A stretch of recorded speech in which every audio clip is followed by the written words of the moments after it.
avec une voiture plus brillante que le soleil. Un homme de la ville. Les hommes de la ville ne viennent pas pour rien. Kevin sortit de son véhicule. Costume léger, lunettes noires, parfum importé. Il contrastait avec les chemises déchirées, les pieds nus et les regards incrédules qui l'entouraient. Mais derrière les sourires polis qu'il offrit, il y avait un calcul froid. Il était ici pour trouver ce qu'on lui avait décrit dans les salons feutrés de la capitale, Hawa. Elle apparut plus tard, portant une calebasse d'eau sur la tête, ses pas gracieux défiant la pesanteur.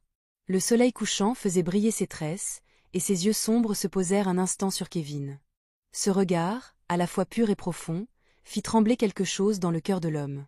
Mais au lieu d'admiration sincère, il y vit une opportunité.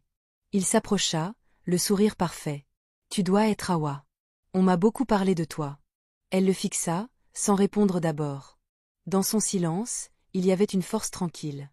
Puis elle dit, d'une voix claire. « La ville vous envoie toujours ici avec des promesses. Mais la ville ne comprend pas notre terre. » Kevin éclata de rire, charmeur.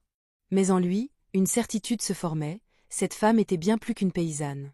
Elle portait quelque chose d'ancien, de puissant. Exactement ce qu'il cherchait. Le soir venu, Kevin fut invité chez le chef du village. Les anciens observaient ce jeune homme avec méfiance. Sa richesse, ses manières, tout en lui dégageait l'odeur de la ville, brillante en surface, mais pleine de mensonges. L'un des vieillards murmura à son voisin. « Cet homme est venu avec l'ombre dans ses pas. » Un autre répondit. « Si c'est vraiment Hawa qu'il cherche, alors que les ancêtres veillent.